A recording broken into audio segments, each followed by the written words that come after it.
정말 국민들이 참 부글부글 끓고 있습니다.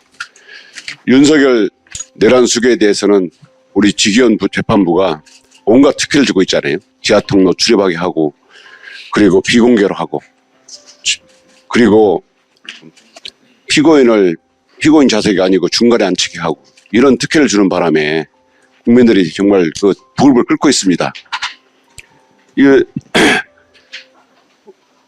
이번에 5월 1일 날 선고된 법원의 이 사법 쿠데타 정말 심각합니다.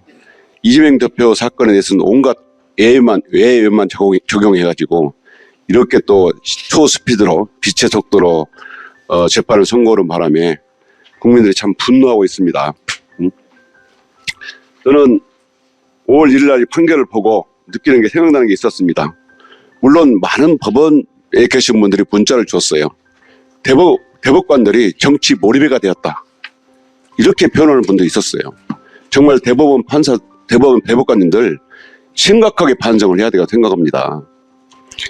정말 지기현 판사가 탄핵을 해야 한다고 국민들이 주장할 정도로 심각하게 법원의 신뢰를 떨어뜨렸다면 이번 5월 1일 사법 쿠데타는 법원의 신뢰를 정말 땅에 묻어버렸다.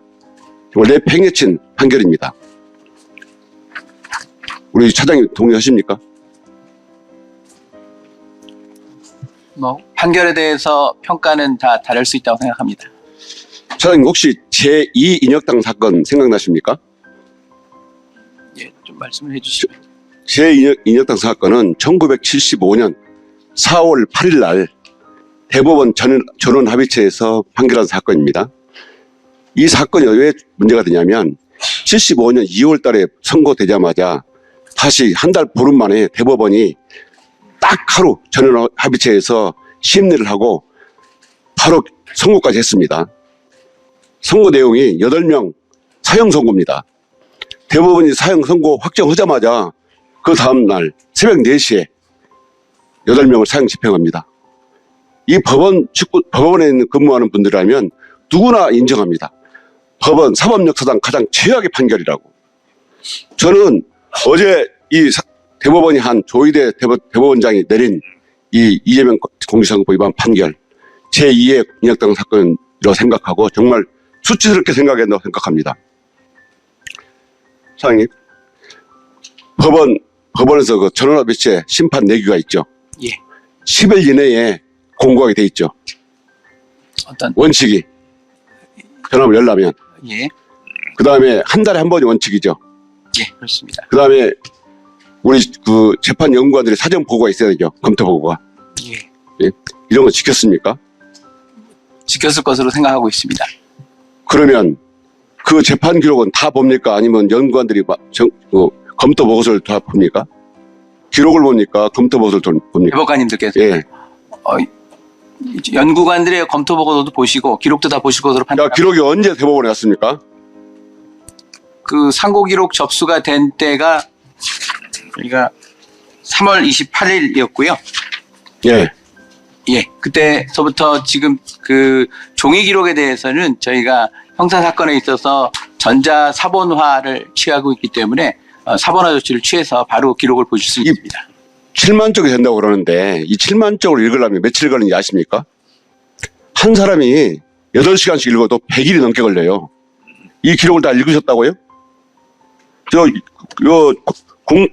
공보자료 보니까 공판 기록을 기초로 했다고 돼 있어요. 저는 이 기록 안 읽었다고 봐요. 사람이면 이 한 달 만에 다 기록 파악하고 그다음에 전압에 넘긴 지 9일 만에 판단할 수가 없는 거예요. 자, 왜 이재명 공직선거법 위반 사건은 전압에 넘겼습니까? 이 내규에 의하면 뭡니까? 사회적으로 중요한 사건이라서 그런 겁니까? 그럼 저도 대법원에서 사건이 있습니다. 2년째 재판하고 있어요. 소부했습니다. 이러면 국민들이 모두 우리 사건도 전압에 넘겨서 해달라고 그러면 어떻게 하실 겁니까? 제 사건도 제 관련된 검사들이 많이 있습니다. 그 사람들이 판결을 기다리고 있어요. 이렇게 재판을 자의적으로 하니까 국민들이 비판을 받는 겁니다. 이거는 대법원이 작심하고 선거에 개입한 것이고요.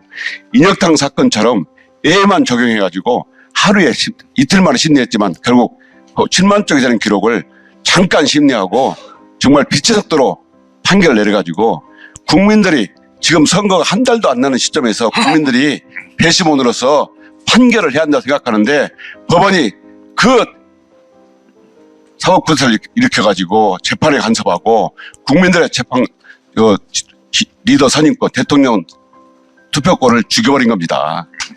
이건 제2의 인혁당 사건보다 더 심각한 것입니다. 인혁당 사건은 유신 독재 권력에 굴복한 것이지만 이건 법원이 자원해서 한 거예요.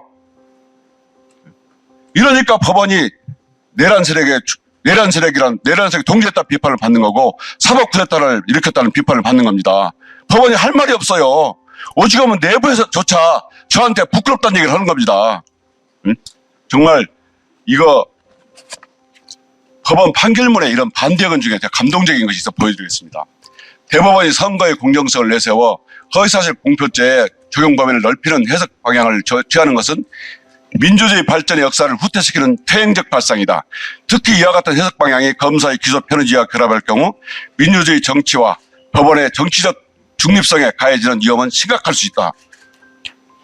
정말 위원장도 말씀하셨지만 다수 의견보다 소수 의견이 더 페이지가 많지 않습니까? 이건 이례적이잖아요.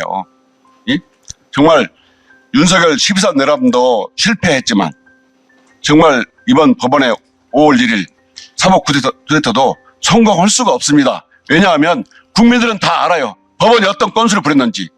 죄다 윤석열이 임명한 재판관들이 다수 의견을 냈지 않습니까?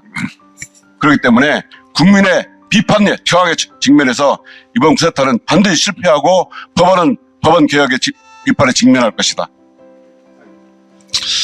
네, 수고하셨습니다. 우리 법원행정청 차장님, 예, 너 판사신가요? 예, 맞습니다. 네.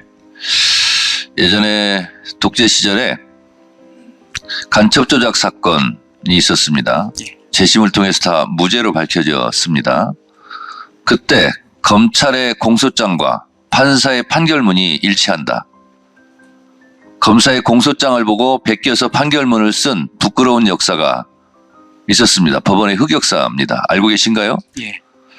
이를 질타하는 한 전직 판사의 글을 잠깐 읽어드리도록 하겠습니다. 법관들이 언제부터 권력의 눈치를 보지 않고 자유롭게 재판할 수 있게 되었습니까? 1970년대나 80년대는 검사가 건네주는 쪽지를 보고 독재 정권 입맛에 맞게 그대로 판결하는 법원이었습니다. 고작해야 1990년대 민주주의를 위하여 자기 한몸 바쳐온 수없이 많은 사람들 덕분에 이렇게 달라졌습니다. 요즘 진보 성향 판사들이 뭔가 있는 척하며 타는 목마름으로 같은 민중가요를 목청껏 부르는데 그 사람들이 모르는 것이 있어요. 법관들은 민주주의를 위하여 한 일이 없습니다. 대부분의 법관들은 동료와 선후배들이 학교와 거리와 일터에서 민주화 운동을 할 때 골방에 틀어박혀 공부만 했습니다. 판사들은 고마워할 줄 알아야 합니다. 이렇게 일갈한 전직 유명한 판사가 있었습니다. 누구냐? 이분이 문영배 재판관입니다. 문영배 재판관은 법원의 흑역사에 대해서 이렇게 질타하면서 이제라도 정신을 차려야 한다라고 강력한 메시지를 이렇게 낸 적이 있습니다.